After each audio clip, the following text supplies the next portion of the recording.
जैसे कि हमने देखा कि एपिसोड 1 में एस केचम मेली मेली आइलैंड में अलोला रीजन में आया था वेकेशन को मनाने, और बाद में वहाँ के पोकेमॉन्स और एक्स्ट्रा मूव्स जैसे कि जी मूव और उस सब को देखते हुए एस केचम ने ठान लिया कि भाई मुझे तो पोकेमॉन स्कूल ज्वाइन करना है और अलोला रीजन में ही रहना है। तो अब बात करते हैं एपिसोड 2 की। तो एपिसोड 2 की स्टार्टिंग में हमें दिखाया जाता है कि लिली अपने पोकेमॉन के साथ खेल रही होती है, सोफोक्लिस कुछ कोडिंग करता होता है और लिली और मेलो कुछ फूड की रेसिपी बनाने की ट्राई करते हैं। बाद में वहाँ पे काई भी आ जाता है, उसे किसी तरह की डिलीवरी करने जानी होती है। बाद में वहाँ पे प्रोफेसर आ जाते हैं एस को लेकर और सबको कहते हैं कि भाई एस भी हमारे पोकेमॉन स्कूल ज्वाइन करने वाला है, तो आप सब इसकी मदद कीजिएगा। तो एस कहता है कि भाई मुझे पोकेमॉन मास्टर बनना है, तो मैं यहाँ की सारी चीजें को जानने चाहता हूँ, इसलिए मैंने फैसला किया कि मैं भी पोकेमॉन स्कूल ज्वाइन करूंगा। उसके बाद मेलो उसे पूछती है कि क्या एस तुमने अपनी कलाई में जी क्रिस्टल पहना है। तो एस कहता है कि हाँ भाई मैंने जी क्रिस्टल पहना है और ये मुझे टेपो कोको ने दिया है। तो सभी लोग चौंक जाते हैं कि भाई इसने फिर से टेपो कोको को कैसे देखा। तो वहां से काई भी पहले पूछता है कि भाई तुम्हें यहाँ ये कहाँ से मिला, क्योंकि ये इलेक्ट्रिक जी है और इसको पाने के लिए आइलैंड्स में चैलेंज होते हैं, वो चैलेंज को पार करना होता है, पर एस ने तो उसमें पार्टिसिपेट ही नहीं किया था, तो जाहिर सी बात है कि उन सबको शक हुआ होगा। उसके बाद सभी सोचने लगते हैं कि भाई टापुको के पास ये जी रिंग कहाँ से आई। उसके बाद लिली बताते हैं कि मैंने टापुको के बारे में सुना है, वो गार्डियन पोकेमॉन है, वो सभी की रक्षा करते हैं और सभी की मदद करते हैं,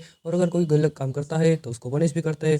उसके साथ साथ वो लोगों को मिस्टीरियस गिफ्ट भी देते हैं। तो इसी तरह से एस को शायद ये गिफ्ट मिली होगी। उसके बाद एस कहता है कि भाई अभी तो मैं भी जी मूव कर पाऊंगा। तो काई भी कहता है कि भाई जी मूव करना कोई बच्चों का खेल नहीं है, जी मूव करने के लिए पोकेमॉन और फ्रेंड के बीच गहरा रिश्ता होना चाहिए और उसके साथ साथ कुछ बड़ा करने का सोच होना चाहिए। तो बड़ा करने का मतलब ये नहीं कि अपने बारे में सोचो, सिर्फ और सिर्फ लाने की किसी की मदद करना या फिर आइलैंड की रक्षा करना, इसी तरह से करने के बाद ही हम जी मूव कर पाएंगे। तो एस कहता है कि मुझ पर भरोसा रखो। उसके बाद प्रोफेसर कहते हैं कि भाई तुम लोग शांत हो जाओ, हम अब पोकेमॉन के साइंस के बारे में समझेंगे, और आज के प्रोफेसर होंगे मतलब कि क्लास टीचर होंगे प्रोफेसर ओ। उसके बाद प्रोफेसर ओ कुछ जानकारी देते हैं अलोलन एग्जीक्यूटर के बारे में, वो हम देखेंगे अपने इन्फॉर्मेशन वाले वीडियो में। उसके बाद शाम का वक्त हो जाता है और एस चला जाता है प्रोफेसर के साथ खाने के लिए। उसके बाद एस रोक्रॉप के साथ खेलता है। उसी वक्त मेलो का फोन आता है प्रोफेसर को कि प्रोफेसर हमको पार्टी करनी है, तो प्रोफेसर उसको परमिशन दे देते हैं। उसके बाद दूसरे दिन की शुरुआत होती है और एस फिर से लेट हो जाता है पोकेमॉन स्कूल जाने के लिए। तभी एस अगर पोकेमॉन स्कूल जा रहा होता है तभी वहाँ एक बहुत बड़ा बलून आ जाता है और वो बलून फटते ही एस गिर जाता है, और बाद में पता चलता है कि एस का तो वेलकम हो रहा है पार्टी के लिए। उसके बाद सोफोक्लिस कहता है कि इस पार्टी के बाद मैं तुम्हें एक चैलेंज करूंगा पोकेमॉन बैटल के लिए। तो एस एकदम जोश में आ जाता है, बट वो लड़ने वाली पोकेमॉन बैटल नहीं होती है, उसमें हमें बलून फोड़ने की कंपटीशन रखी जाती है, और वो बलून बहुत ही दमदार होते हैं। उसकी वजह से एस और पिकाचू हार जाते हैं, क्योंकि एस और पिकाचू थंडरबोल्ट का जो सारा का सारा थंडरबोल्ट होता है वो तो के तुम्हारो अपने अपने रोड की वजह से सोख लेता है। उसके बाद से वो बहुत पावरफुल हो जाता है और बेब्लेड की तरह वो स्पिन करते करते सारे बलून्स को फोड़ देता है। उसके बाद लाना आती है और इसको कहती है कि तुम तीसरे सरप्राइज के लिए तैयार हो या फिर नहीं। उसके बाद पिकाचू और पोप्लियो की रेस होती है, जिसमें उसमें सबसे पहले पोकेमॉन्स को दौड़ना होता है, उसके बाद पोकेमॉन को तैरना होता है, और वो रेस भी पोप्लियो जीत जाता है, क्योंकि पिकाचू दौड़ने में तो फास्ट है बट नदी में वो क्या करेगा। उसके बाद काई भी एस को कहता है कि तुम्हारा चौथा सरप्राइज है मेरे साथ मुकाबला करना। तो क्या कहते हो, मुकाबला करोगे? बट एज यूजुअल ये मुकाबला भी कोई पोकेमॉन बैटल नहीं होता, ये भी टोरोस के साथ रेस होती है, जो कि काई भी और एस करते हैं। और चौथे सरप्राइज में भी एस केचम हार जाता है।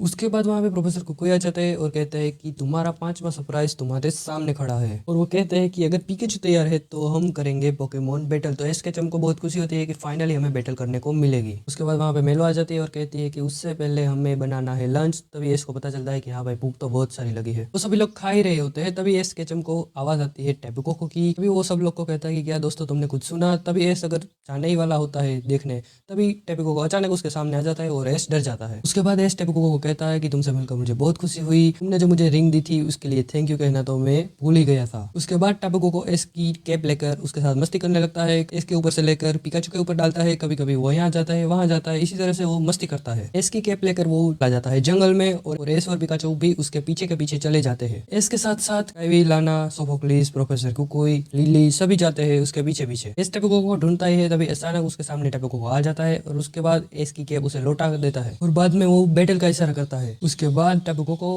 और पिकाचू के बीच में होती है जबरदस्त बैटल के वक्त टेपो कोको एस की जी रिंग को छू लेता है। उसके बाद एस कहता है कि क्या तुम्हारा मतलब यह है कि मैं जीमू का यूज करूं। उसके बाद एस कहता है कि मुझे पता नहीं है कि इलेक्ट्रिक का यूज किस तरह से करना होता है, बट मैं कोशिश करूंगा। और उसके बाद एस जीमू का यूज कर लेता है, और भाई साहब वो जीमू इतना पावरफुल होता है कि जाने के आसमान से सच में कोई बिजली गिरी हो, उसने बहुत बड़ा सा गड्ढा कर दिया हो। बट हालांकि टापू कोको एक गार्डियन पोकेमॉन है, तो वो जाहिर सी बात है कि वो इतना ताकतवर होगा। टापू कोको को कुछ होता नहीं, क्योंकि वो अपने शील्ड की वजह से अटैक की पावर को हावी होने से रोक लेता है। उसके बाद टापू कोको वहां से चला जाता है। उसके बाद काई भी वहां पे आ जाता है और कहता है कि तुम्हारे जी क्रिस्टल को क्या हुआ, वो शायद कमजोर हो गया है, क्योंकि अभी तक तुमने आइलैंड चैलेंज को पास नहीं किया है। तो एस कहता है कि कोई बात नहीं, मैं आइलैंड चैलेंज को करने के लिए रेडी हूँ। और उसके बाद कहता है काइवी को, सभी मनाता है कि भाई प्लीज मान जाओ, तो काइवी कहता है कि ठीक है मुझे मानना ही पड़ेगा, वैसे भी यहाँ पे सिर्फ जी रिंग मेरे ही पास है। तो ये थी एपिसोड नंबर 2 की कहानी गाइस। हम देखेंगे अगले वाले एपिसोड नेक्स्ट वीडियो में, तब तक के लिए बाय बाय।